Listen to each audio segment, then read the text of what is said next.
හොඳයි එහෙනම් අද කතා කරන්න බලාපොරොත්තු වෙන්නේ මෙන්න මේ මාක් එක ගැන. අපි මෙන්න මේ මාක් එක ගැන කතා කරලා තියෙන්නේ මෙන්න මේ වර්නින් සයින් එක මෙන්න මේ වර්නින් සිම්බල් එක කා පාටින් තමයි දිස් වෙන්නේ. මේ වර්නින් මාක් එකෙන් කියවෙන්නේ ඔයාගේ DPF පද්ධතිය එහෙම නැත්නම් ඩීසල් පාටිකියුලර් ෆිල්ටර් පද්ධතියේ මොකක් හෝ දෝෂයක් සහගත තත්ත්වයක් තියෙනවා කියන එක තමයි කියවෙන්නේ. සමහර අවස්ථාවල දෝෂයක් නැතුව වුණත් මේක බ්ලින්ක් වෙන්න මේකපත් වෙන්න පුළුවන්. මොකද DPF සිස්ටම් එක බ්ලොක් වෙලා නම් ඒ කියන්නේ ඔයාගේ ඩීසල් පාටිකියුලර් ෆිල්ටර්ස් බ්ලොක් වෙලා නම්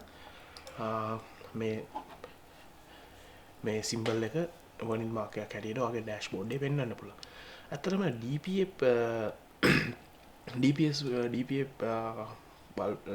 DPF වර්නින් එක එනවා නම් ඔයාගේ ඒ කියන්නේ ඔයාගේ DPF සිස්ටම් එක රීජෙනරේට් කරන්න ඕනේ.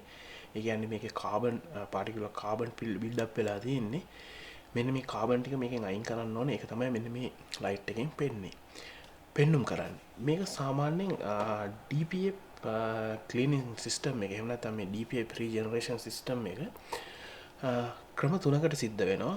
පැසිව්, ඇක්ටිව් සහ මැනුවල් කියන අවස්ථා තුනකදී මේක සිද්ධ වෙන්න පුළුවන්. ඒ කියන්නේ පැසිව් අවස්ථාවේදී මේ වාහනේ මේම ලයිට් එක පත් වෙලා තියෙනවා.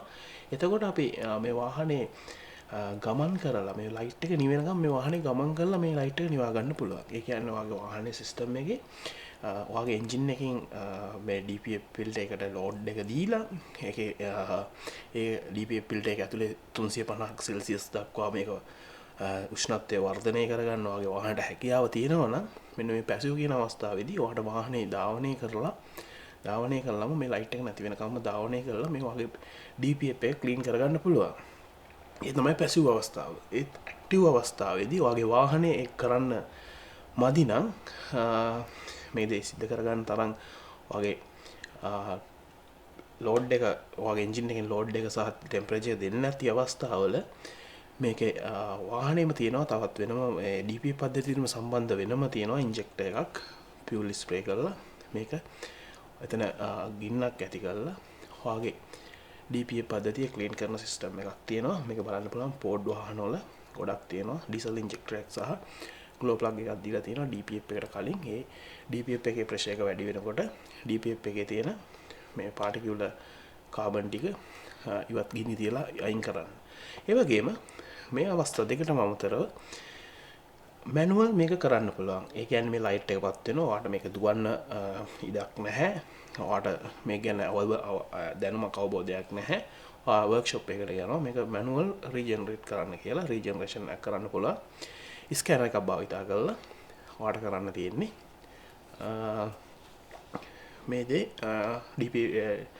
DPF එක ඩීසල් පාටිකියුලර් සිස්ටම් එක වගේ රීජෙනරේට් කරගන්න එක තමයි තියෙන්නේ. මේක කරනකොට විශේෂයෙන් සැලකිය යුතු දේවල් කිහිපයක් තියෙනවා. එන්ජින් එකේ කූලින් පෑන් එක වැඩ කරනවද කියලා බලන්න ඕනේ. මේ ටෙස්ට් එකට යන්න කලින් ඒක සමහර ස්කෑනර්ස් ඔටෝමැටිකලි ඩිටෙක්ට් කරනවා මොන හරි ප්‍රශ්න තියෙනවද කියලා. මොකද මේකේ ප්‍රශ්න තියුණොත් මේ සිස්ටම් එක ටෙස්ට් ප්ලෑන් එකට දුන්නාන් පස්සේ මේක නවත්තන්න බෑ අතරමැදදී විනාඩි 30ක් වගේ කාලයක් මේක RPM එක පොඩ්ඩක් අප් කරගෙන සමහරට 1200ත් 3000ත් වගේ අතර ප්‍රමාණයකට RPM අප් කරගෙන තමයි මේක මේ බර්න් අවුට් එක කරන්නේ. එතකොට ඉතින් තවත් DPF එක ගැන ඉස්සරහට ලොකු විස්තරයක් කරන්න බලාපොරොත්තු වෙනවා. ඒක නිසා මේ සයින් එක ගැන කියනවා නම් ওই ටික දැනට ප්‍රමාණවත් කියලා හිතනවා.